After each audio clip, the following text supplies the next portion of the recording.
everybody? George Washington here, and I'm going to unpack my latest package that I got from trendsjackers.etsy.com. This is so cool. This is going to be a t-shirt that I got right here. No lie, because you know I wouldn't lie. This is one of the coolest t-shirts ever. 1776 to 2026. It's me rocking out on Eddie Van Halen's guitar. What's more American than that? So check it out. Link is in the bio. Get yours today and represent America the rockin' way. Ha ha. Long story short, they're putting together a cop movie with Vin Diesel, and they're looking for an unknown to play his funny sidekick. So she wants me to come down and audition. Congratulations, but come on. I keep getting in the ring, only keep getting knocked out. And this was supposed to be my time, George. Whatever happens, happens. The thing is to keep your head in the game. Persevere. Consistent persistence, my friend. It's called show business, not show friends, okay? You guys are unbelievable. Holy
Okay, good idea.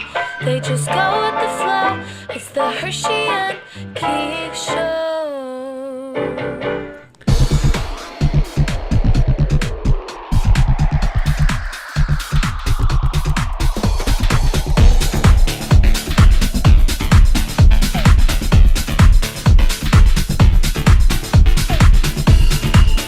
Welcome to Hershey and the Keegs Show, starring pitcher Mark Hirschman and his personal catcher, Mike Keegan.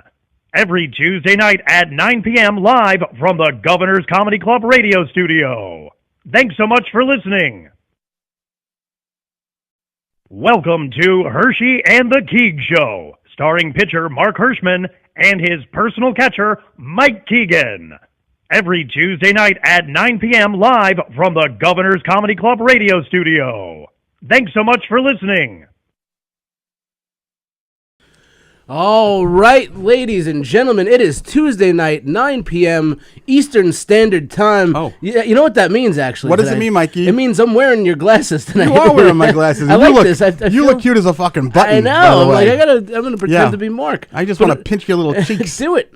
It's so cute. And And also, it means it's the Hershey the Keegs Show. Yes, it does. Hello. Yeah. All right. Yeah. Thank you guys for listening. Mike Yeah. Keegan, Mark Hirschman, Tony Walker on the ones and twos. Yeah. We got some fun tonight. We got some do. fun. What are you eating over there? What's going You know on what? over here? I'm not much of a chocolate person. Like I like peanut butter cups, but like I was coming from Max's game, and I just had I was in the mood for milk duds. Yeah. I like duds. Like yeah, you want a dud? I'll try a dud. Couple What of the hell? duds. Yeah. Yeah. Well, thank you very much. Sometimes the duds are good. Sometimes they're not so good. I'm a dud guy. Yeah, but I was like, I'm gonna stop and get some duds.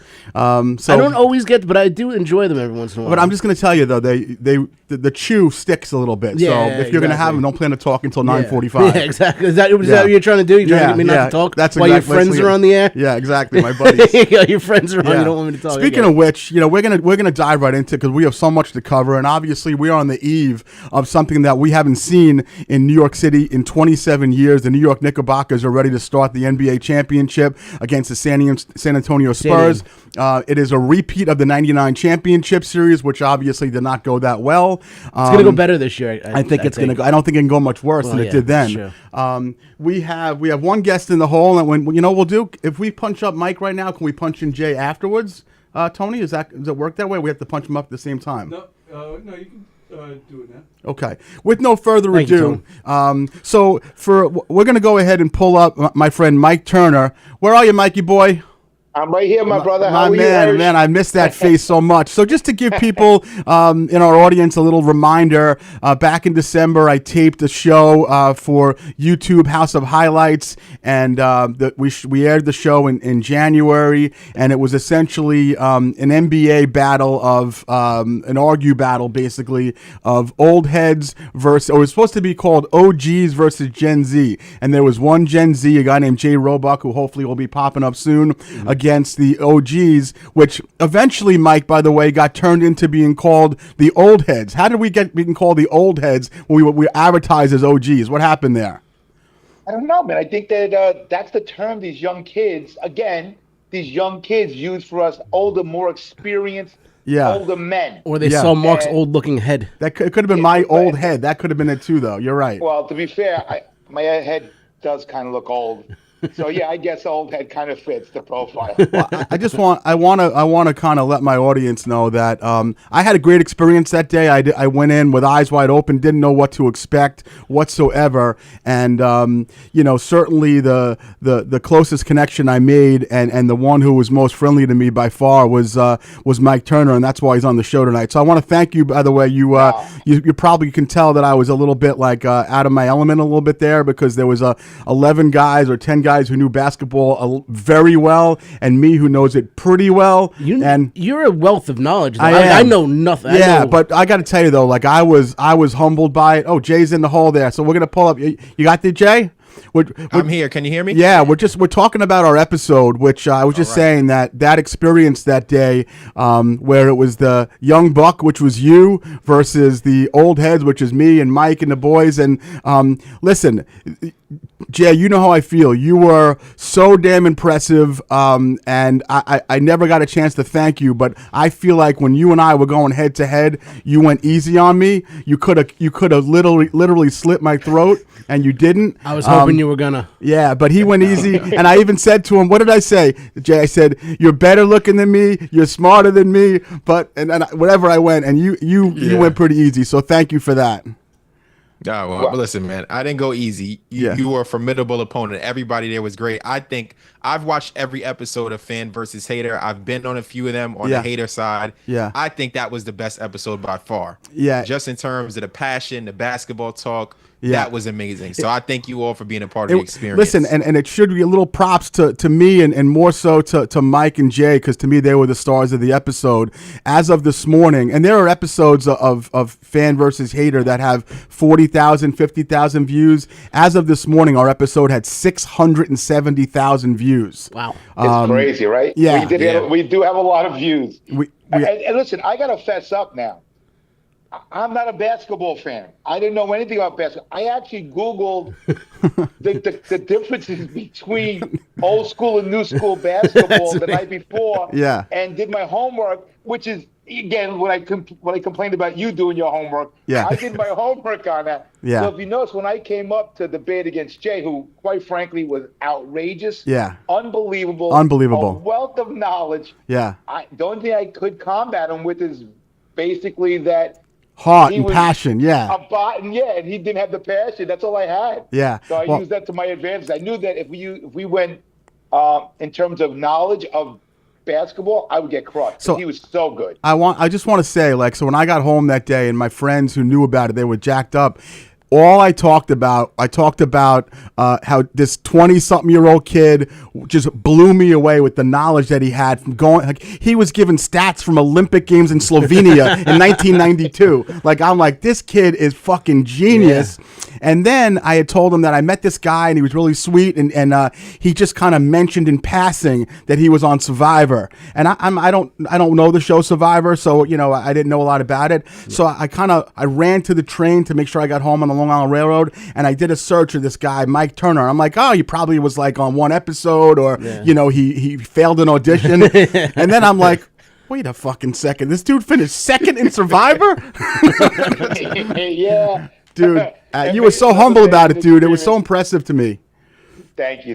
Listen, it's one of those moments in your life that just comes along, and you just hit the right spot at the right moment. And I was very fortunate. So yeah, I got to be on a debate with you guys and Jay, and I was also on Survivor. Two amazing things that happened to me. Yeah, well, can't complain. I do have one Survivor question that my daughter is making me ask you, because she's a Survivor savant. But let's talk ball.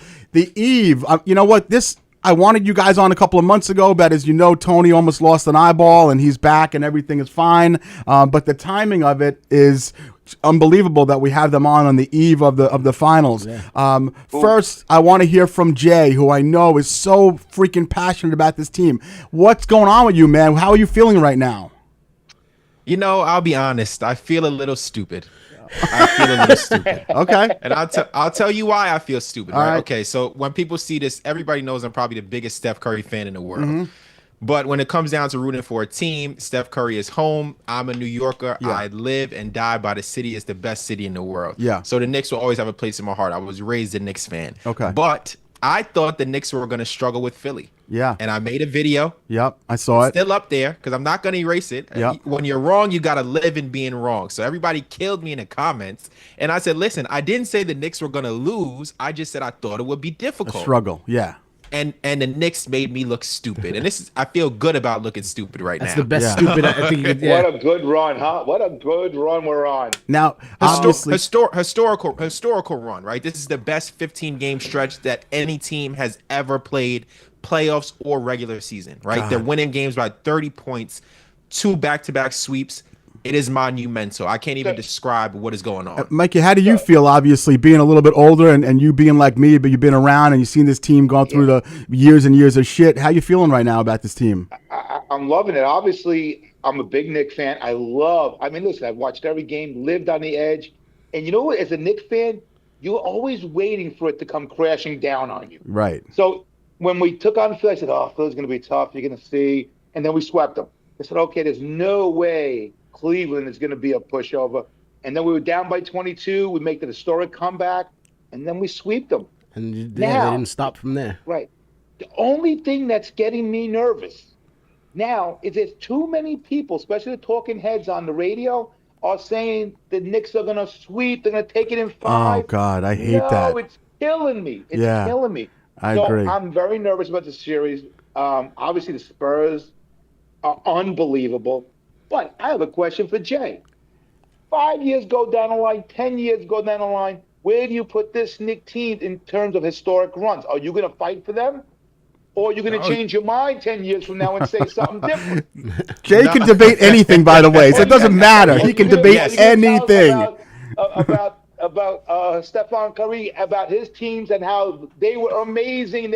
I know the Knicks were good, but they'll never be in the ballpark of the Curry era teams. Let's hear it, Jay Roebuck. If they pull this off, right, will be probably one of the most impressive final runs I've seen since the 2017 Warriors. Like, there's no doubt about it. And this is the thing, right? When you look at who they beat, if they can beat Wemby, this will be even more of a historic run because people will look to this 20 years from now and say, this is the team that beat him in the NBA Finals. So they're on the brink of making New York City history, and they're also going to make basketball history because if Wemby is healthy and becomes one of the 5 or 10 greatest players ever, people will look to that and say, this team took him down. As we look to the Pistons when we talk about Jordan, or you look at the Celtics when you talk about Jordan. This is on all fronts. It's amazing. So I will hold this team in high regard. I love Karl Anthony Towns. I think he's going to give Wemby some work. So I think the way people talk about Cat will be fixed. Jay, I want to know. I'm sorry, go ahead. No, what I'm going to say is, for me, watching Wemby's response after they won the Western Conference title, that actually made me feel good. It seemed like he had just let all these tears and emotions out, and I'm like, this dude is almost celebrating like that's the end of the road for him. Like the Knicks didn't do that. Like it almost felt like the Knicks didn't even want to touch the ring there. You know what I mean? Like, how do you feel, Jay, about how he reacted? Not so much the rest of the team, but how do you feel about how he reacted? And do you think that maybe he was just like he wanted to climb that mountain, and not that he's good, but maybe he won't have the fire that the Knicks do right now? I think you read that situation perfectly because I feel the exact same way. Okay. The way that he just let all of that emotion out, I think that's too early. Like I know you're happy, you're going to the NBA Finals, you're 22 years old, but it felt like that was their championship. Right. Like that's what it felt agree. for them. The Knicks, on the other hand, Jalen Brunson has 2 NCAA rings, right? He's won March Madness twice. Yep. Mikal Bridges has been to the NBA Finals and lost. OG Anunoby has been to the NBA Finals. This team is experienced. Yeah. This team is experienced. So for them, I think they know this is as good as a shot as we're ever going to get. So let's not get too happy now. So I think for them, their mind has been locked in on the finals. Mike Brown is a champion with the Warriors. Yeah. Right. So he's been there before too. So I think he has the team mentally prepared where we're saying not just yet. You're right. Mike, I want you to touch on this. The job that Mike Brown walked into, to walk into a job where you're basically expected to either at least make it to the Eastern Conference Final again or to win a final, that kind of pressure, how do you think he has? We know how he's responded. Are you surprised, Mike, on how he has responded as a coach?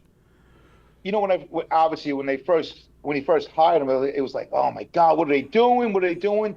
I mean, he was there. He took him to the finals how many times? But you know what he's turning into? He's turning to the Joe Torre of basketball. Yes, good. When Joe Torre took over the Yankees, there was a lot of backlash. Right. How could you replace? And look what Joe Torre did. Maybe we're seeing it again with the New York Knicks. Nice. Because obviously he's doing something right. It took him the whole season, but now you see that team gel. You see Cat playing a different game than we ever thought. Yeah. I mean, listen, they were ready to run him out of town in the middle of the season. Yep. And now you see him. He went to the coach and says, run the offense through me. And since that time has come, when they were down 2-1, he has been an amazing leader on the floor. Yeah. He's hustling. He's passing before he shoots. Yep. And he's still hitting that nice three-pointer whenever they need it. You're right. It's an amazing time. And obviously the backbone of the team is the coach.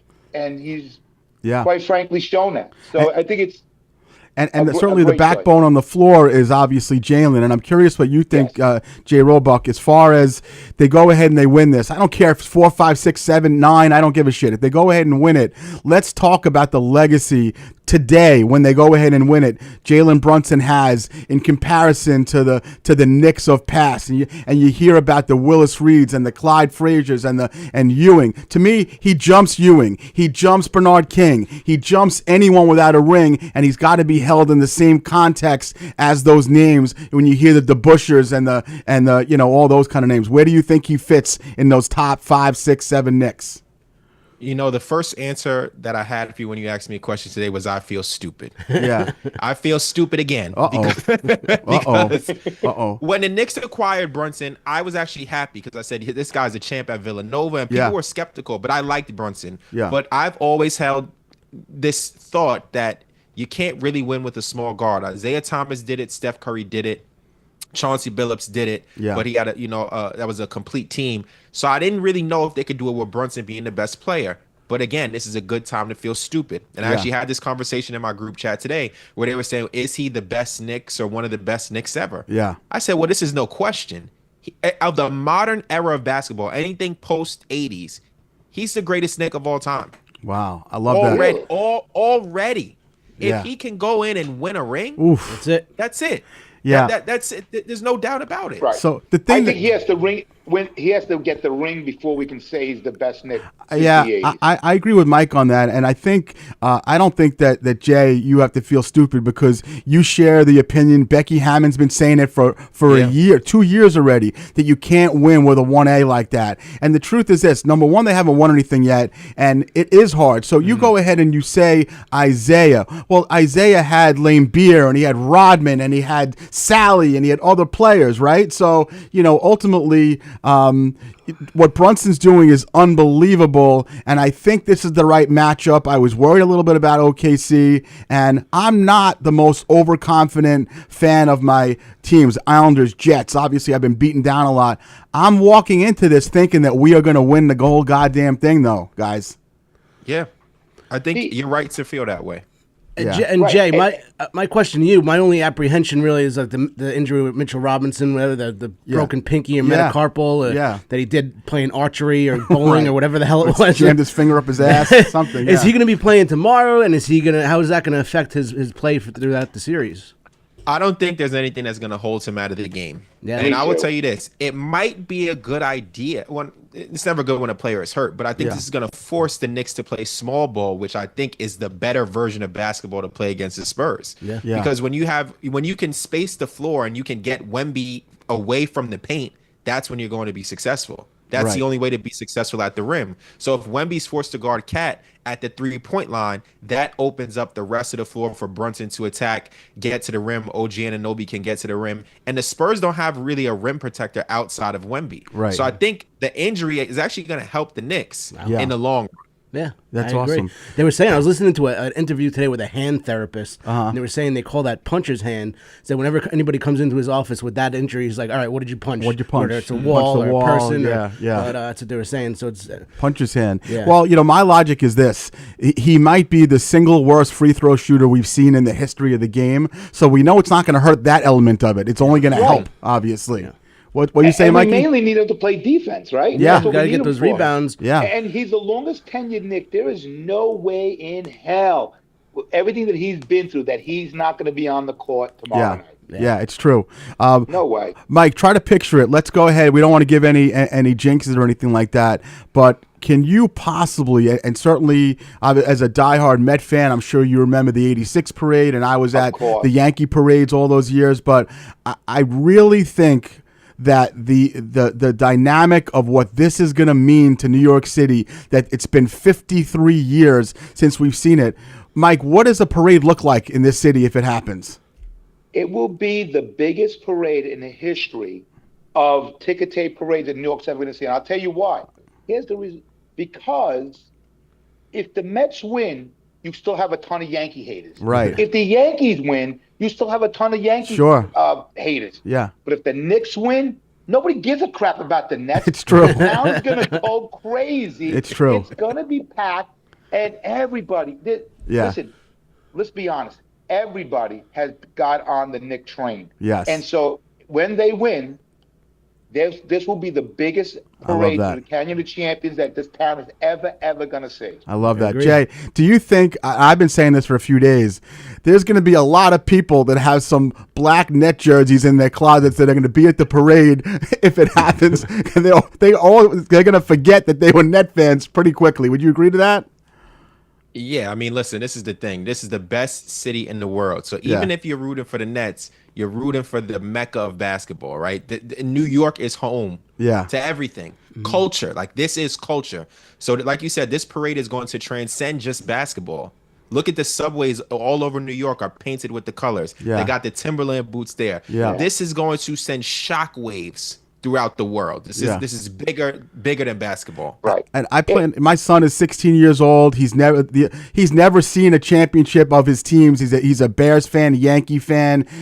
He's never seen it. Obviously, I've been to parades with the Yankees. I know how unbelievable they were. I really want to pull him out of school if it happens and take him. But I am somewhat worried about we can't just say, well, it's going to be okay. It's going to be fucking chaos. And I'm not even saying people. And I'm worried about just the overcrowdedness. Like, not even people doing bad things, but I just don't even know if the city and the police are going to be able to handle the voluminous crowd. That's what I'm worried about. Yeah, that's a real concern. I mean, I'm a '90s baby, so I was blessed. I came into a Yankees dynasty, so that's why my expectations for all sports are so high. Right. Look at what I grew up in. Yeah. So I didn't get a chance to go to those parades. I was obviously too young, but now if I can go to a Knicks parade, like you said, I'm worried about the crowd, but you gotta experience it because you don't know when this will happen again. You don't. That's 100% true. I was at the '86 parade. I made my brother cut school. I said, listen, you got to come to the parade. Yeah. I don't care without school because, tongue in cheek, I said, we may never see this again. Yeah. Well, I thought we were in a dynasty right then. We're going to win every year. Right. My '86 Mets. Yeah. Well, we all know that story. It's the 40 last time we've been 40 there. years later, and your brother who was 14 is now 54. Yeah. He's 50. He goes, you weren't kidding, were you? Yeah. So if you have the opportunity to go to a ticker tape parade, you need to go for your team. Yeah. So, listen, I understand the concern, but you better make sure you take your son, Hertz, because this, quite frankly, you don't know when these opportunities come back again. Yeah. I mean, I just remember I went at, '96 parade. This was before I got married. I was probably just started dating my wife. And I remember being there with a couple of my buddies. And I remember at one point, we started at like 48th, and I don't remember walking very much, but I just wound up on 52nd. I think I just got carried in like some sort of a tsunami type of wave. That's what it was like for the Yankee parade. And obviously it had been 20 or 18 years, I guess, or 17 years or 18 that the Yankees hadn't won a championship. So there was that groundswell of thank God we're back, but different than 50-something years for a franchise that has gone through most of the 70s, all the 80s, 90s, 2000s, 10s, and that we're here. It's just it's palpable, the feelings of it, and I'm so damn excited. I don't want to jinx it. I don't want to be let down, but I'm just gonna ride it out, guys, and I think you guys are too. I think the difference too is if you're another team's fan, you're kind of still pulling for the Knicks in New York to win this. Isn't that something? If you're a Yankee fan, you're never pulling for the Mets to win. If you're a Met fan, you're never pulling for the Yankees, no matter what. If you're a hockey fan, the Rangers are never pulling for the Devils or the Islanders. But for some reason, this town is pulling for the Knicks. Even if you're a Net fan, it's saying like, well, we may never see the championship. We gotta pull for one of our teams. Yeah. The rivalry's not the same. So that's my Right. point. So the swelling of fans getting ready for this final is astronomical. As you said, you see it all over New York. It's crazy. And can you imagine, Jay? Can you picture? Forget about the parade for a second, but if it just so happened that they managed to clinch in the Garden, like I can't wrap my brain around it. Can you possibly even picture what this would be like? You might have to call the National Guard. No, for real. That's not even a joke. That's for real. You're right. Spike Lee might just explode. Yeah. You're right. Listen, I can't even imagine the ticket price. Imagine the ticket prices. Yeah. To close out at home. 86, Every celebrity that you can think of Right. would be trying to get tickets. It would be crazy. Yeah. Speaking of ticket prices, are they ridiculous what they offer for this thing? It's crazy. The regular fan cannot go. $3,000 to sit on the roof. I can't see how a normal fan can go to that. Yeah, my son was just playing basketball. I came from a game right here, and I was talking to the ref, and he said that he was actually getting on a plane, and he's flying down to San Antonio tomorrow because he was able to get a ticket and a plane fare for much cheaper than he was able to get any tickets for the Knicks. And you know what? There's probably going to be other people like that also, where there's no affordability. $3,000 to sit on the top of the roof, like Mike just said, is not really feasible for the average man. Yeah. No. And to be fair, you could probably go to Fiji for a month. Yeah. Then fly out to see the game, and then go back to Fiji for a month, and still have money left over compared to the price of the ticket in New York. Yeah. I'm super stoked, and but before I let you guys go, I want to talk about each one of you individually, because that was part of it when I first asked you guys to be on. I was just so impressed by both of you. For me, with Mike, it was the passion, and it was the raw Jersey New Yorkness, and with Jay, like I said, I came back and I'm like, this kid's gonna be famous, no fucking doubt about it. He's gonna be famous as fuck. Jay, tell us what's going on with you right now. As far as where you're at with podcasting and anything that's going on. I want my audience to be able to follow you, because you are an incredibly impressive young man. Just tell us a little bit about what's happening with Jay Roebuck right now. I appreciate those words. Thank you. And I'm very new to content creation, to be honest with you. I didn't really start doing any of this until I actually was on the House of Highlights show, maybe about 10 months ago. Okay. Where I was hating on LeBron James, because I'm an MJ guy. Yeah. And then that moment kind of said, hey, I think I'm pretty good. I would like to continue doing stuff like this. So, you can find me on Instagram or on YouTube, Jay Roebuck, and the last name is spelled Roebuck. Depending on your age, you might know Sears and Roebuck, so it's spelled that way. No relation, no. Yeah. And That's on YouTube, no Sears and Roebuck. yes.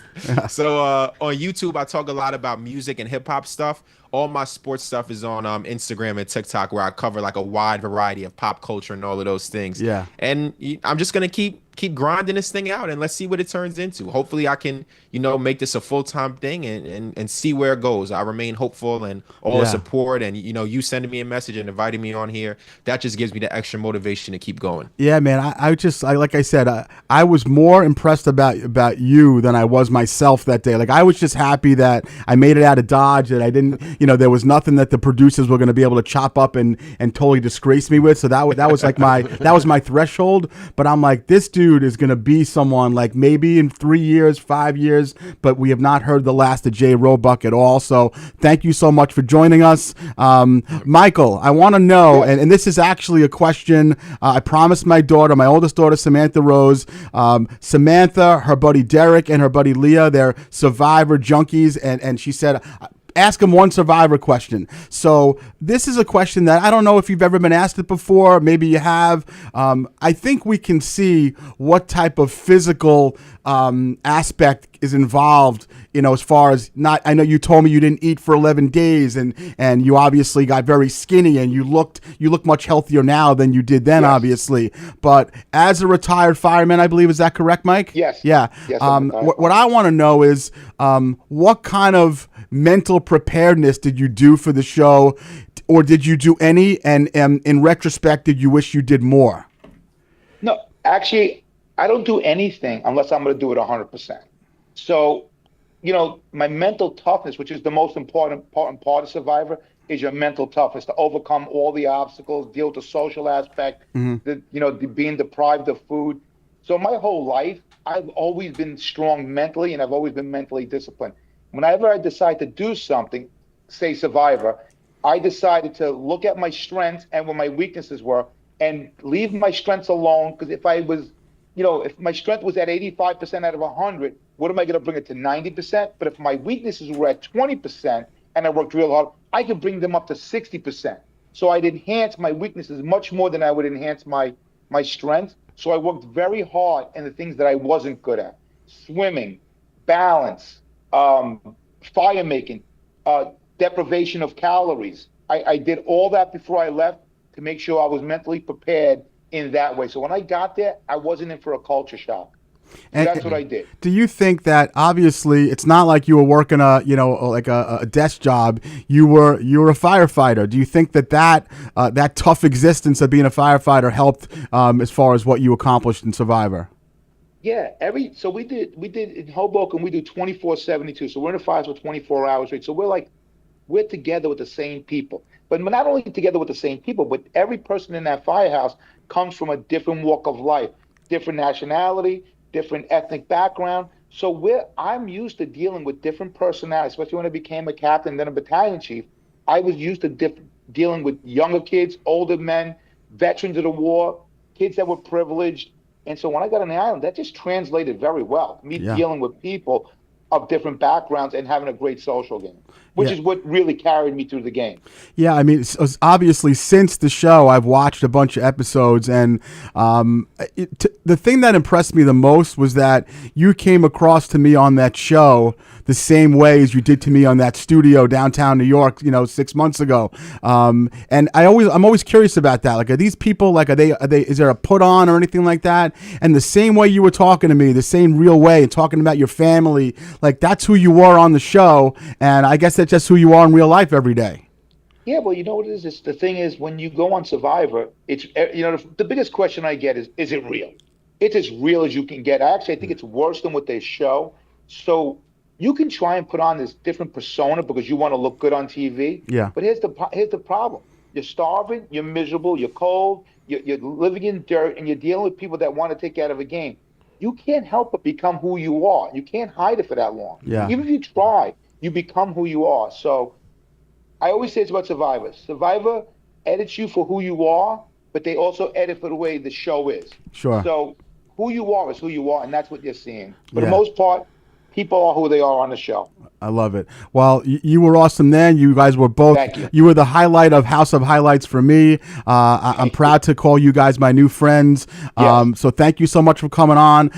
Maybe we'll have you guys back on again when we're talking about how the parade was. That would be really cool. And my partner Mike over here will send you guys in a couple of days some real collaborations. We've been getting some real play on that. So thank you guys both. I love you, and I will talk to you guys soon. Okay. Thank Be you good, guys. guys. Thank you guys. Jay, you awesome, brother. No kidding, man. You were the man out there. Yeah. He was the star. I know, he is. Listen, I'll tell you, my friends, they sent me some texts. They said, man, why you let that guy scream at you like that? Yes, he did. Yes, he did.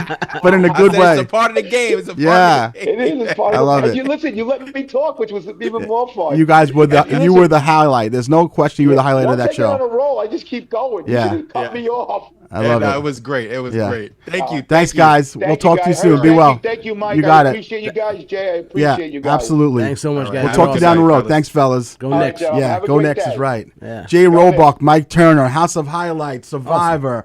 So cool. Yeah, I mean, listen, we could have gone and talked Knicks forever, but Mikey and I have some stuff to talk about. Things, yeah. It hasn't been just the two of us. Yeah, it's funny. Like usually when we have a guest, we just plan to go as far as they're willing to go. Yeah. But ultimately, we got stuff to talk about, and we're gonna do it. So you know what the truth is, if there's a Herschy and Keegs fan watching who's like, all right, maybe I don't love basketball so much. Well, two for the price of one. You get a little bit of everything tonight. A little bit of everything for the people. A little bit of everything. By the way, speaking of Knicks, and I don't even think I asked Tony, but we can ask Tony right now. Yeah. I am going to be going to Miller's Ale House tomorrow night to watch the game. So I'm going to be with a couple of my work buddies. I think, let's see, my buddy Joe from work's going to go. I think my buddy Oates is going to go. Is Hall going also?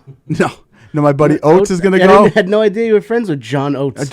His name is John Oates, is by really? the way. His name is Sean O'Connor. But so he's going to go. Tony's welcome, and I think you might come also. I think I'm going to make an appearance. It'll be nice. Is Maxwell going to go? You think? No, Maxwell's not going to go. Right. No, he's not going to go. But Speaking of Hall and Oates, yeah, it always reminds me of whenever. It's funny you mention it, but things that make you feel old sometimes. Yeah. I always think about this. I work in IT during the day. And I was doing IT a couple of years ago. Mm-hmm. I was doing IT for the whole Central Islip School District and elementary schools. Yeah. And there was a music teacher, and I had to do some work on her computer. I had to reinstall her operating system on her computer. Mm-hmm. Younger girl, very pretty girl in her 20s, and I'm in my at the time mid to late 30s. Yeah. This is only a few years ago. Only a few years ago. Yeah. I'm not old. I mean, I'm in, Yeah, but you're in there. So she, so I had to reinstall her operating system. So I have to get her password for her computer to get in Which there. is a normal thing for an IT person. And she's a music teacher, so I go, what is your password? She goes, it's Sarah Smile. And I go, oh, I love Hall & Oates. Yeah, but that's a normal thing for a 42-year-old man to say, 100%. And she, Sarah Smile. And she goes, who? Yeah. Like Sarah Smile. It's a great Hall & Oates song. It's one of my favorite songs. She goes, No, my mom's name is Sarah, and when she's sad, I say Sarah Smile. That's why I made that my password. I never heard of Hall & Oates. I figure she's a music teacher. I was very impressed. I would have bet any amount of money that Sarah Smile was that she was a big, big fan of that. Yeah, exactly. And then I'm like singing Hall & Oates songs to her. Right. She has no idea what the hell I'm talking about. It made me feel so friggin' old, and I was in my late 30s at the time. Yeah, and I you're singing "She's Gone." I'm like, you know the song. Like, she's gone, and then she's like, stop. No. She's like, could you stop? Get out of here, Chubsy Ubsy. Exactly, dude. It was like you creep. It made me feel so old. No, like Sarah Smile. I thought she was messing with me at first. I'm right. You're like, cut it out. Exactly. Yeah. Sarah Smith. So several Hall & Oates. Many years ago, my friend owns a very high end DJ entertainment. She's like, company. Our password is Stairway to Heaven, and Mike's like, what? You love Zeppelin? She's like, no, my dad fell down a flight of stairs, and now he's dead. Dead. So we always call it the Stairway to Heaven. What are you talking about, you fucking creep? Exactly. Leave me alone. Leave my dad alone, you fuck. You dirty bitch. Oh, that's what I felt like, dude. My butt is another great Hall & Oates story. This is the Hall & Oates hour. Oh my God. You got me going. You got me all. Here's a surprise. Daryl Oates. We have Daryl Hall and John Oates and John O'Connor. And they hate each other, and they're on our show. They do hate each other. God but damn, I hate that. The Hall & Oates half hour. Yeah, that's okay. My friend, he owns a very high-end DJ company, and they do a lot of high-end bar mitzvahs. So over the summer, I didn't even know those two things can go together. High-end DJ. High-end DJ. Well, my friend is a high-end bottle collector. Well, they're DJs, but they're Jewish, so they have to take it to the next level. Right. We're very high-end. DJs. So all summer long, what they do is they do like a little mini tour up and down the East Coast. Okay. And they put on shows at all these summer camps that the Jewish kids go to. Oh, God. You This know is what you a guys fucking... do. This is so Jewy. God It's the most Jewy thing. Yeah. But he was my buddy, and, I was much younger at the time, and I would be like his road crew. There were several of us. They need like roadies to carry all their shit. Set up all the equipment of course. and the LEDs and stuff. Yeah, So I was doing that. So we'd get in a van, and we'd go away for a week or two. But one weekend, we're in Monticello, New York, and we were wearing we had crew shirts because we're the part of the You're part of the crew. You're part of the crew. So DJ G crew. after the show we did, we were at like a 7-Eleven. We're all wearing our crew shirts. Yeah. And somebody comes up to me. They're like, "Oh, you're part of the show?" I go, "Yeah." Yeah, fuck yeah. He's like, "Well, you're gonna be there tomorrow?" I go, "Yeah." Yeah. He goes, Why else? Where else am I gonna be? I'm like, my friend was like, "What show?" He goes, "Obviously Daryl Hall." Daryl Hall was in town, so he thought we were the road crew for Daryl Hall. Yeah. And he goes, "Well, I work security there,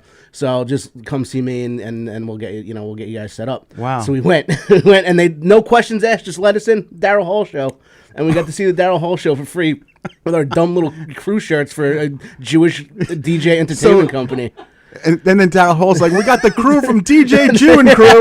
Yeah. And then I went on tour with Daryl Hall for 3 years. No, but that's so but that was the coolest thing. I got into a Daryl Hall show for free. And it's funny you mentioned security. I got a message today from a buddy of mine who works security at Hofstra, and I happened to see him last night because Max was on the field taking pictures. So my buddy Vinny, who works for Hofstra Security, asked me to give a shout out to him and his boy Jimmy Hoff, who I'm not sure if that's short for Jimmy Hoffa. It is Jimmy Hoffa. Yeah, I'm not positive, but so let's give a little shout out, Mikey, to Vinny and Jimmy Hoff. Vinny and Jimmy Hoff, the Teamsters. Oh, maybe Hoff is short for Hofstra.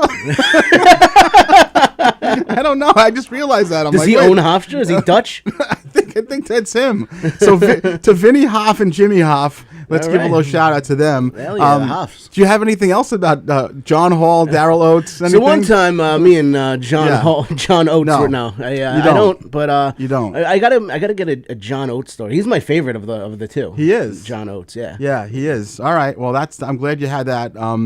Another story that you wanted to tell, which is all over the internet, is that apparently Mikey found some money this weekend. It was. You're at the Dairy Mart, or where are you at? The Meadow Dairy in East Meadow. Yeah, very well known. Yeah. Getting a ham sandwich, and I was with Juliana. Yeah. We just gotten back from Connecticut, so I order my sandwich, and she's picking out some chips, and I take a look over by the ATM, and in the tray, somebody left money like in the ATM tray. Okay. It's like $140. Yeah. And I grabbed it. Yeah. And put it in my pocket. Yeah. And all my dumb brain was thinking was I looked at a camera and I'm like, oh my God, if I keep this money, they'll think you stole it or something. My face is going to be all over the East Meadow Moms Facebook group. Exactly. So I gave it to the guy behind the counter. Yeah. He goes, oh, you're a very nice man. You're a very nice man. Very honest, very generous. So I gave it to him. I figured he would have given me my $6 sandwich for free. Right. Still charges me for it. Right. And I gave him the money. It wasn't his money. He wasn't getting it. So. Yeah. So now I figure, you know what? I don't want him to keep the money, so I go on the East Meadow Moms Facebook group and I say, my mother kind of told me to do it also. Yeah. Just, whoever's of course. money. My mommy told me to give the money back. But Mikey, do it. I posted that I found an undisclosed amount of money Yeah. in the tray at the ATM. Right. And if it's yours, go tell the guy. I'm not going to tell you how much money it is, so they'll know. If you say, oh, it was $140. And so I get a flood of messages on that post saying you are just the most generous human being. This is going to come back to you tenfold. You're an angel on earth. Oh yeah. I am so proud. My mother. This is a proud mother moment. The only reason I didn't keep that money was because I knew my face was going to be plastered all over the East Meadow Moms. Can I just tell you the best part of it is that Mike wrote, this is not a joke. He wrote, "Go there and tell them the amount." Now, obviously, people who are taking money out of a deli ATM, you're taking anywhere. Chances are it's gonna be between $20 and $100 and like $200. Yeah. So chances are 6 fucking schmucks and one of their friends went there and said, "Okay, fuckface, you say 40, you say 60," and they just went. And he's like, "No, not 60. Next, 80. Next." And then it was like 140. Holy shit, that was you. Ding, ding, ding. Yeah. Exactly.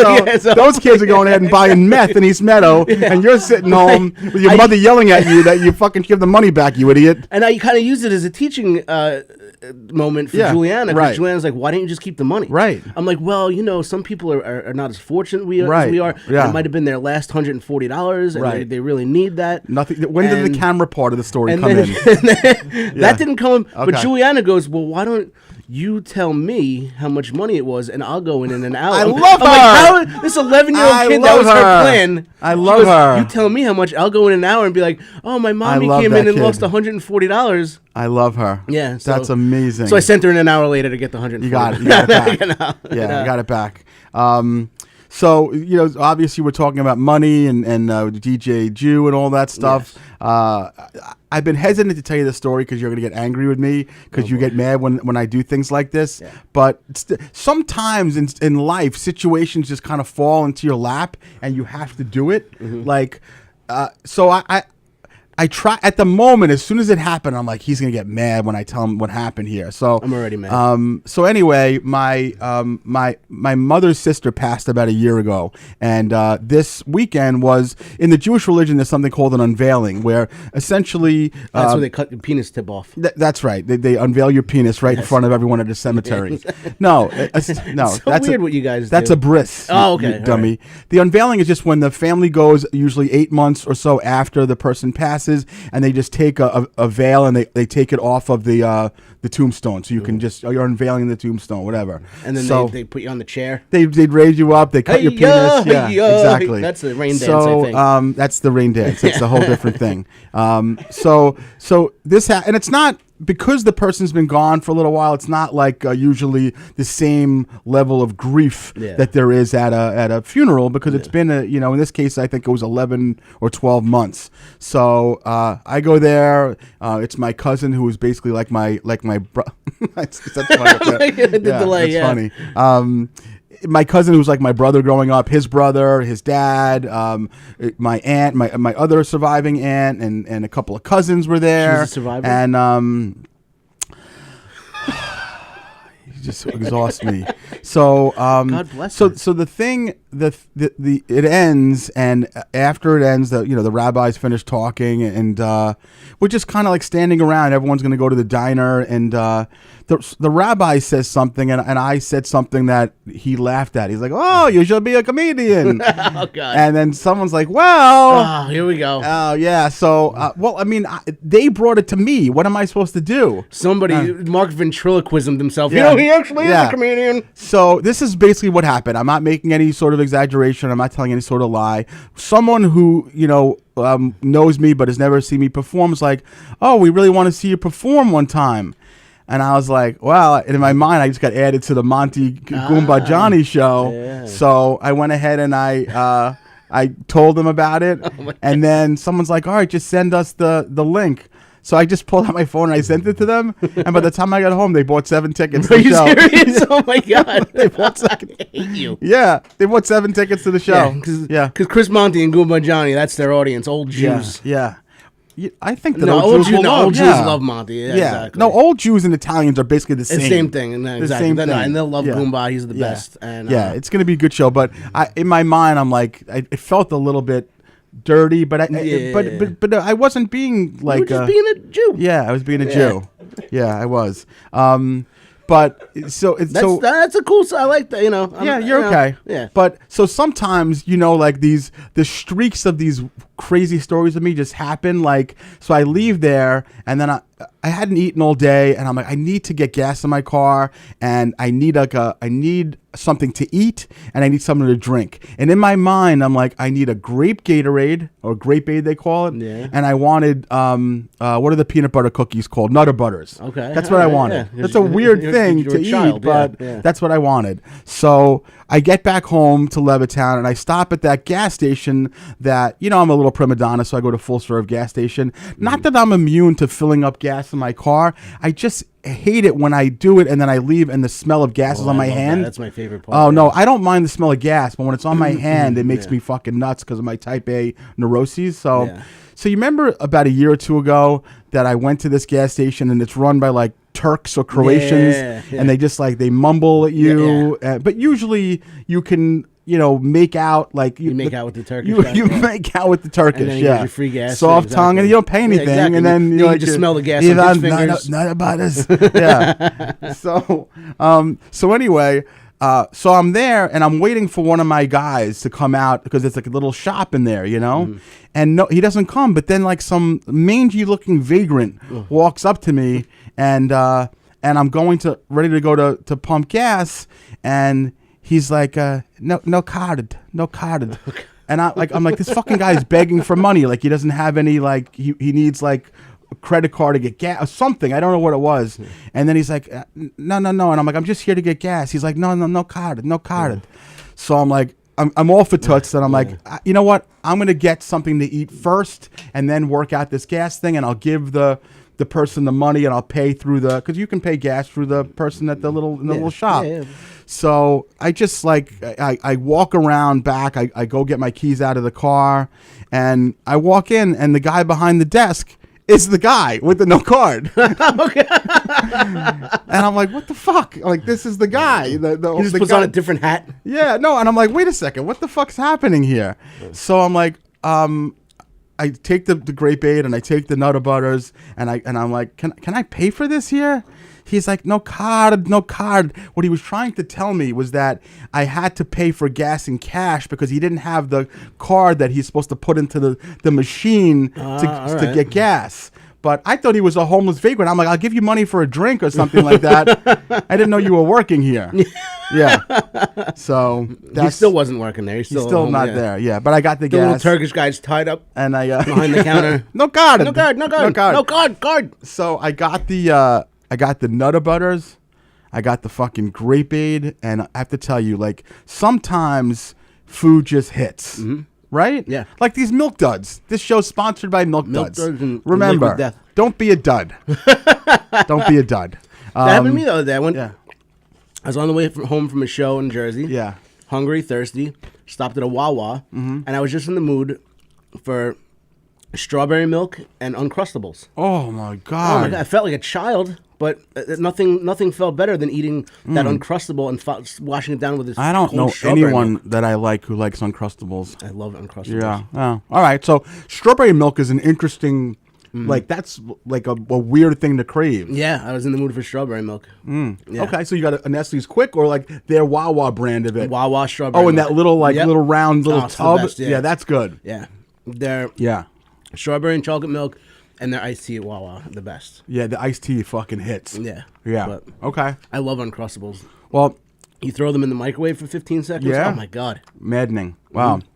For me, for some reason, that 8-pack of Nutter Butters and the grape aid. I love Nutter Butters, yeah. It just fucking, and I haven't had them in so long, but it just hit. Yeah. And it reminded me of the meal that I had 2 years ago when I went 2 days without eating because the colonoscopy thing. Mhm. And Stacy and I went to the diner near your house, the Colony. Oh yeah, that's a good one. And I had an egg white omelet with grilled onions, well done fries, buttered wheat toast with a fucking chocolate milk that high. Yeah. And to this day, it is Greatest meal. Again, because I'm starving probably, but the most satisfying. I'm sure. It was so good. Everybody's watching. We're both trying to work our way through these milk duds like we're Mr. Ed. Oh my God in heaven. So listen, we're getting along. We're doing fine, but I again have to go to like today. You did something that was the most hypocritical thing you've ever done. No, never. Yeah. So what now? I don't know if anyone saw Mike's Facebook post today, but basically it was a post. I don't know if you saw this, Tony, where it was a kid was graduating high school and his sister's been away in the military overseas for the past year or so, and they basically were ready to hand him his diploma, and then the principal, who was the worst fucking actor ever, I know. like, dude, you're embarrassing yourself. They dragged it out so much. Why did they have to do it that I way? know. It was so annoying. Like they were giving it away. Like just have her like come out of the audience. Have like a little box where she climbs out from. Oh my God! That they had her on the loudspeaker. I know. But anyway, so what happened was this kid, nice looking, young African American kid, 17 years old, glasses, handsome kid. His sister comes out in army garb. She comes from, right off the plane or whatever, and they had this big moment, and everyone's crying, obviously. And Mike shares the post as, who's I'm not crying, you're crying. It was beautiful. I was a little choked up from it. So he shared the post. But he doesn't know that earlier in the day, when the original post was made by NewYorkPost.com or whatever it is, he wrote, I saw it because it always pops up in my feed, the reason why they didn't give him a diploma is because he has a 32 GPA in high school. So he's acting like he's holier than thou. Like everyone's like, "Oh, Mike, you're so nice," whatever. I'm like, this fucking disgusting animal. It goes back to the money at the ATM. It's like, nice. But it might have been, 'cause I don't know if you saw the audience at that graduation. Oh my God, it looked like the the upcoming parade for the Knicks. No, we're not doing that. All right, no, we're not doing that. God, it's like Game 6 at the Garden. Okay, goodbye. Goodbye. Show's almost over. So this, I didn't realize it really was a beautiful thing. Do you know? Did you know that it was Pride Month? By the way, starting today or yesterday. I could barely sit. I didn't know, and you know that that I have this text group with some of my best buddies from high school. Yeah, we're in that text. Yeah, actually, no. You're gonna come to the UFC night, and then they're gonna put me in the text group. Yeah, well, you can be in a different text group, or maybe even this one. Anyway, so it's my buddy Ben, it's my buddy Bryant, it's my buddy Jason. Oates, and Oates is not in this one. He knows them, but he's not in this group. Anyway, somebody wrote start our own group. Somebody wrote a text today, happy Pride Month, Hersh, because, people like to do that. Yay. So I wrote, is that starting today? And I wrote something derogatory about Keegan. And then Jason, who's a big fan of the show, he wrote, LOL, him and his boys are probably playing games right now. which we're going to close out the show like this because, listen, you don't want to be repetitive when you do a podcast, but I think the fact that we've done 4 years plus of these episodes, there's been, probably close to 150 of them, whatever the case may be. I think it was episode number 1 or 2 that one of the first things that I wanted to talk to you about on this show was something that you mentioned to me once in the green room years ago, that you would play a game with your buddies. I don't even know if it was a game. I think it was just actually like a hobby. I don't know what it was, but you would apparently do something in your basement or your friend's basement.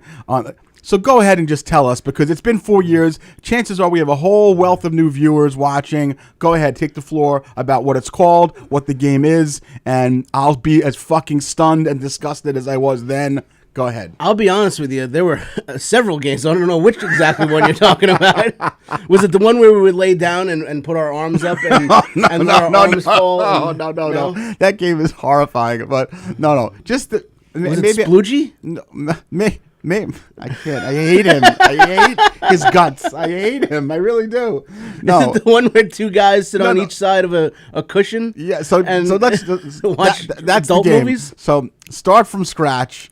The age, where you are, who you're with, and what you're doing. 13, me and the boys. You know, you're watching adult movies. Yeah. And then you gotta have a barrier in between each one of you. So you use one of the cushions as a barrier, and so you can't see what's going on the other end. Did this a few weeks ago before I came back. Ira would have had a heart attack. Oh my God, it would have been terrible.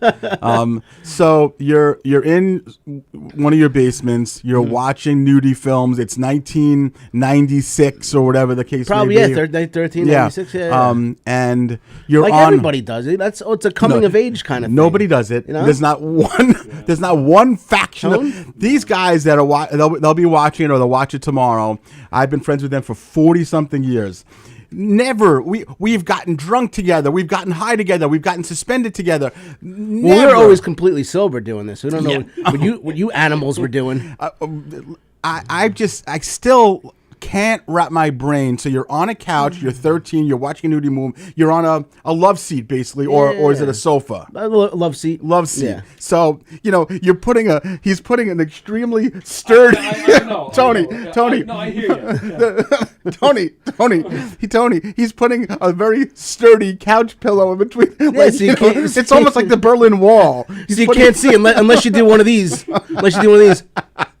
Or if that sturdy pillow happens to balance itself or doesn't balance itself, or if one of us just happens to go whoops to the pillow. I mean, let's put it this way: in my life, none of us know if anything was going on the other side of that pillow. But you just don't want to know just in case. But never in my life have I ever balanced a couch pillow vertically and it stood there.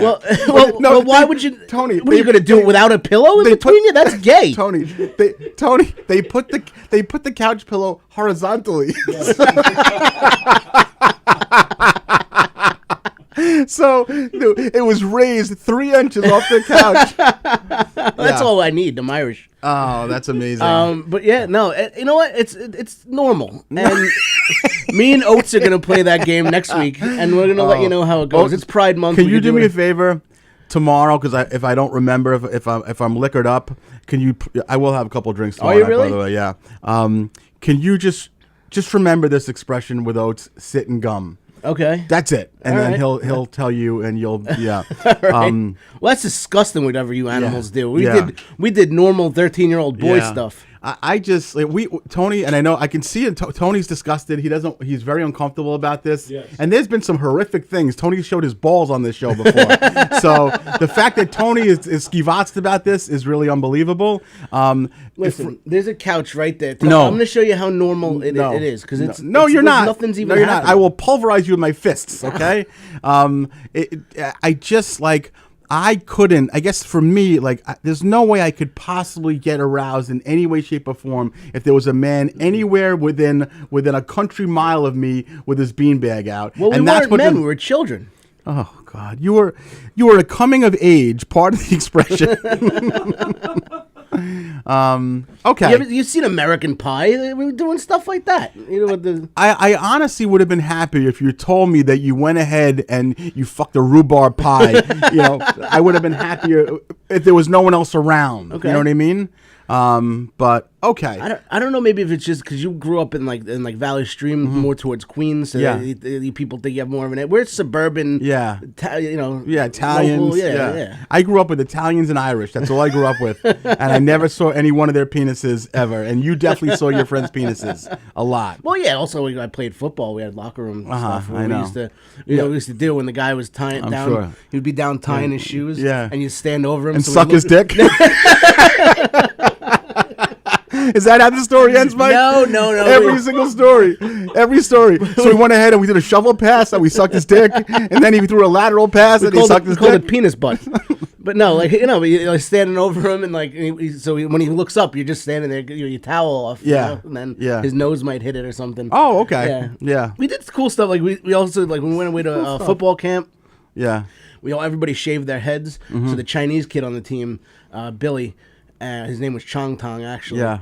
And we put icy hot in his helmet. So when he put his helmet on a freshly shaved head in the hot August sun at a football camp, he would feel like his head was on fire. Nice. We did stuff like that. Oh, that's fun. We made all the rookies. And then we sucked his dick. Yeah, exactly. That's right. Yeah. And then we made all the rookies sing bedtime stories to us naked.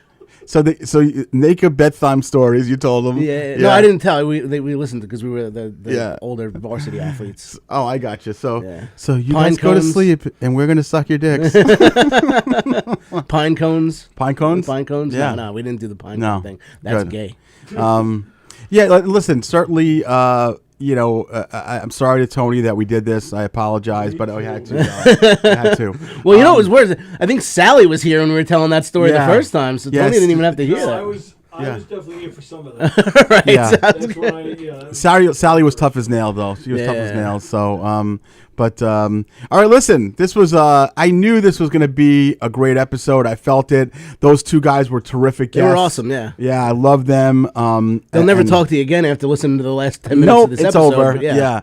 Let's just pray that when you cut reels up with them, it's not going to be anything with this. Ask them to collaborate in every one of these. Mike's got a big following from the Survivor, so he'll definitely, so it'll be good. But all right, listen. Go ahead and tell us what you got coming on out of town. What's going on for you? What do we got? This weekend, McGuire's Comedy Club, me, Joe DeVito, Lana Siebel. So it's going to be Friday and Saturday night. Lana too? That's awesome. Yeah, Lana Siebel's going to be on the show. Yeah. So it's going to be me and Joe DeVito at McGuire's Comedy Club in Bohemia Friday night and Saturday night. Tickets on sale, govs.com. Nice. And that'll be awesome. Awesome. Anthony, what do you got coming on, my good friend? Knock 'em Dead Comedy. We got a bunch of murder mysteries at McGuire's in the brokerage in the fall. So in the meantime, just a Knock 'em Dead Comedy show here on Ghost Comedy Club Podcast. This Friday, the legendary Bob Nelson returns to the show. I love Looking forward to that. And for me, I just got booked on July 24th, Friday night at the Brokerage Comedy Club. Anyone who ever wants to see me is like, we can't come on a Thursday or a Sunday, whatever it is. Friday night, Brokerage Comedy Club. I am opening for both Goomba Johnny and Chris Monty. It is no doubt going to be a packed house. I know a bunch of my people already bought tickets.